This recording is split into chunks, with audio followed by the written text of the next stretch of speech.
Em 9 minutos, hoje, a continuidade com a entrevista com o professor e consultor de turismo Mário Petrocchi. Mário, você está falando para nós ontem a respeito da necessidade de formular uma inteligência comercial nos vários destinos do interior capixaba, do interior não, dos municípios capixaba, considerando alguns aspectos. Vamos repassar esses conceitos. Os fatores que definem, que caracterizam a competitividade de um destino turístico? Quais são os fatores? Na verdade, o primeiro, né? Você tem atrativos no Espírito Santo. Eu divido normalmente em 4 macroprodutos. É o litoral, a Interlândia, que é toda essa zona rural, agroturismo, etc. Você tem o ecoturismo, que são atividades de turismo em áreas preservadas da natureza, e turismo de cidade. Então, em cada destino, você pode ter mais de um macroproduto. Vitória, por exemplo, tem praia, macroproduto praia, cidade.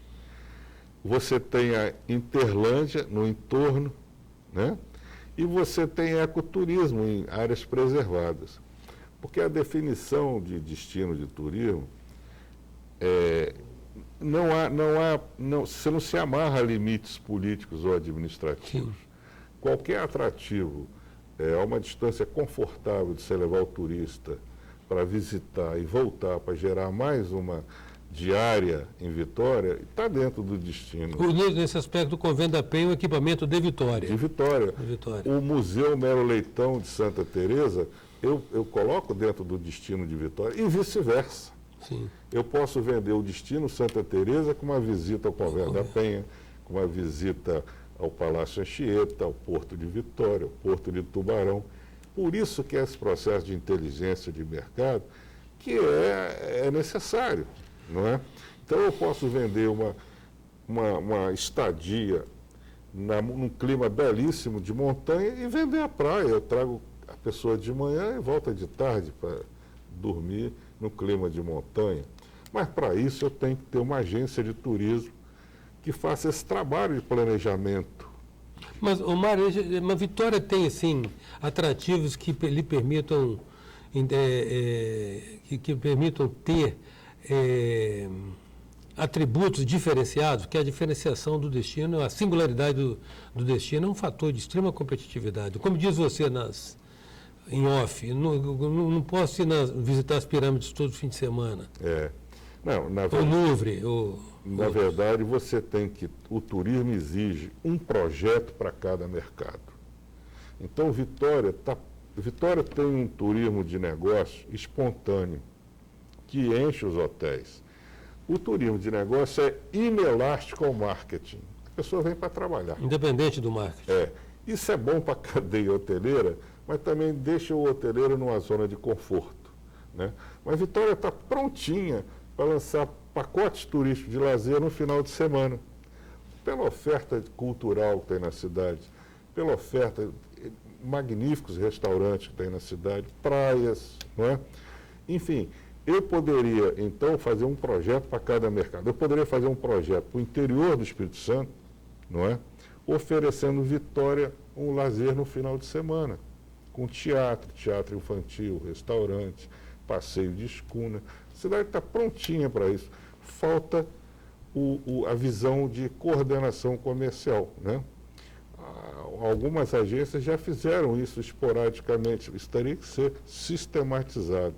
E da mesma forma, por exemplo, um destino charmoso como Ponta da Fruta ou Barra do Jucu, não é?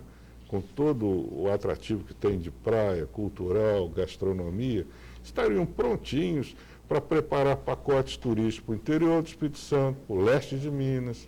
Agora, precisa fazer um projeto para cada mercado. Se eu quero fazer um projeto para Campos, eu tenho que fazer um mínimo de pesquisa lá em Campos, com as agências de viagens, né?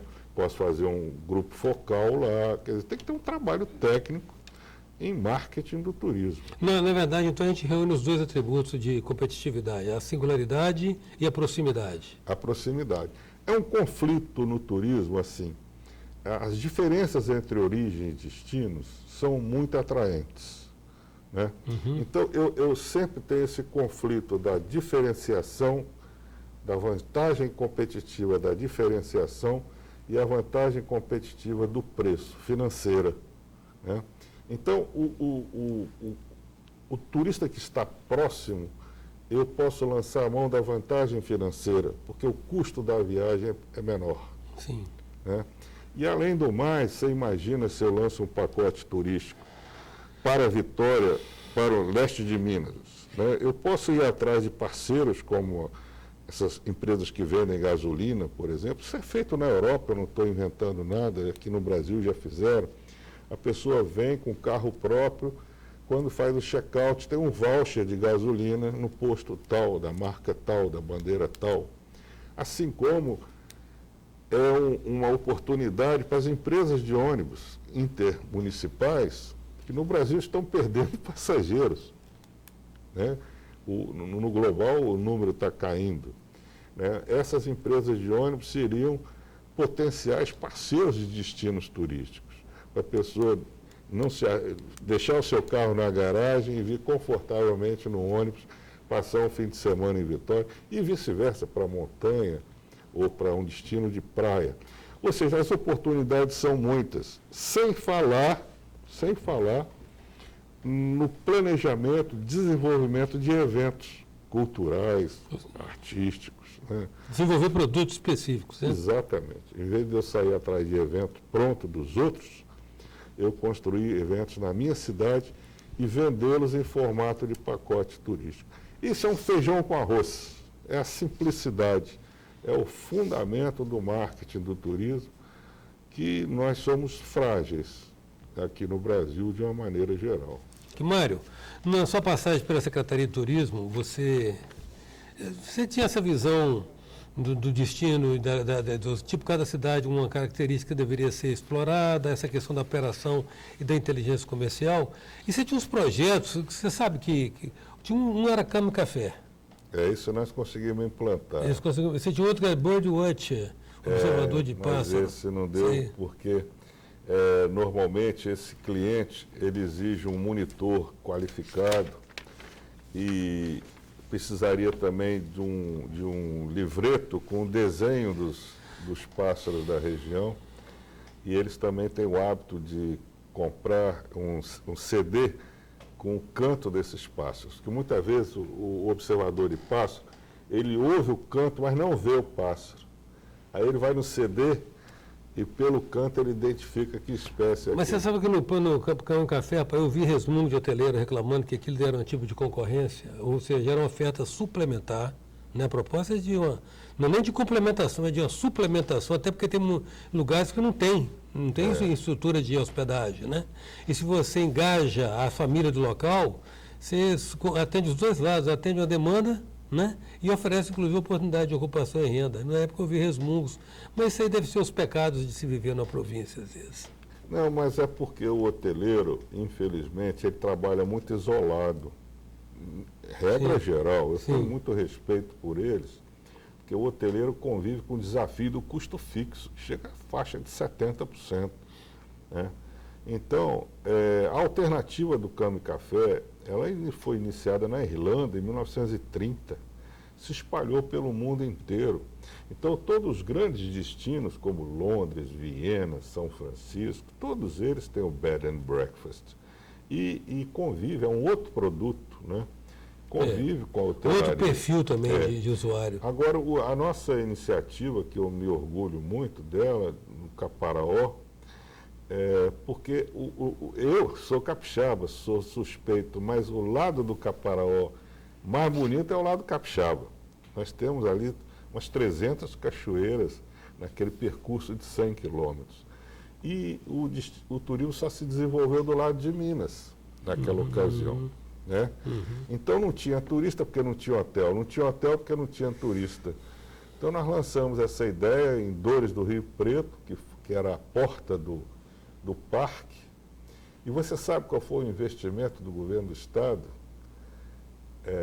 2 ou 3 anos depois, tinham 200 pessoas vivendo desse projeto de turismo. nós investimos somente R$ 800, que foi quanto eu remunerei uma instrutora para capacitar a dona de casa a arrumar a cama igual do hotel, preparar o banheiro e preparar a mesa de café, não é? Então foi um projeto extremamente bem sucedido, as pessoas embarcaram na ideia, não é? E se transformou num sucesso.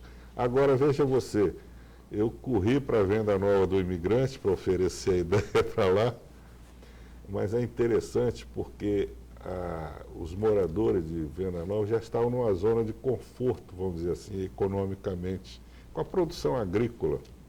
Então não queriam no final de semana curtir o final de semana. Então a ideia não vingou na época em Venda Nova, né, que é um município que tem muitos atrativos, mas não tem leito, né? Seria interessante a implantação lá. Nós temos algumas situações aqui de sazonalidade e dessa ocupação atípica. Por exemplo, os hotéis de Vitória, onde os hoteleiros estão compreensivelmente numa zona de conforto, têm ocupação boa durante a semana e ficam vazios no final de semana. Pedra Azul, que é um destino glamouroso, de uma certa maneira demandado, apesar de que a gente sabe que os preços de lá estão fora do acesso da classe média, pelo menos. Enfrenta o problema de esvaziamento durante a semana e ocupação e demanda no final de semana. Você acha que é possível combinar atrativos que contemplem essas duas funções? Olha, Eustáquio, isso é um problema internacional, né? Eu tenho estudos de cadeias de hotéis pelo mundo afora. As cadeias hoteleiras que se voltam para negócio têm uma rentabilidade maior do que a do lazer. Por quê? A semana do turismo de negócio são 5 dias. Isso. A semana do lazer são 2. Então, eu tenho que exercitar todo o meu poder no marketing do lazer no meio da semana, né, nos dias úteis. Aí caberia eu criar pacotes turísticos para diversos mercados que poderiam ser suscetíveis de trazer fluxo no meio nos dias úteis. Turismo de negócio, turismo pedagógico, turismo de maioridade. Congresso de saúde. O evento é a grande ferramenta de gestão de demanda, não é? É a grande ferramenta de gestão de demanda. E aí passa por uma realidade de sustentabilidade econômica, que a média do ponto de equilíbrio operacional, ou seja, a taxa de ocupação para um hotel nem ganhar, nem perder dinheiro, para ele sobreviver, no Brasil é na faixa de 32%, 35%. O ponto de equilíbrio dele. Ponto de equilíbrio. Né? Então, eu sei que vai ser difícil em Pedra Azul eu reproduzir a mesma ocupação do final de semana. Mas se eu conseguir ajudar a chegar no ponto de equilíbrio, eu faço aquela empresa ter sustentabilidade econômica que ela precisa ter, não é? E não ficar vazia. Porque o custo fixo no hotel é 70%. Então, se o empresário segregar aquele custo e dividir pelo número de UHs que ele tem, de apartamentos, ele vai ver quanto ele está pagando para o apartamento dormir vazio. Não é? Então, isso tudo deveria ser motivador desse processo de inteligência de mercado, mas que não pode ser só do hotel, mas tem que ser do destino, né? Criando alternativas de sustentabilidade econômica. Mário, eu agradeço muito a sua presença aqui conosco durante esses 2 dias de conversa, reciclando para nós e abrindo perspectiva, né? Dando diretrizes para a gente que acredita no turismo como uma opção de desenvolvimento do Espírito Santo. Eu agradeço, eu me sinto sempre muito honrado quando recebo seus convites. E meus parabéns pelo seu programa, que já tem 1/4 de século aí, né? Resistindo. Parabéns, viu? Grato, Mário.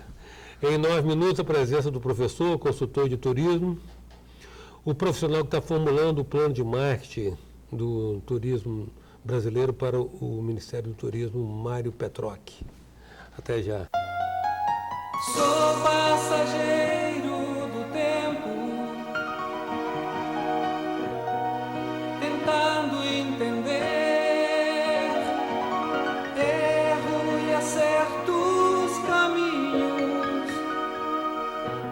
aprendendo a viver.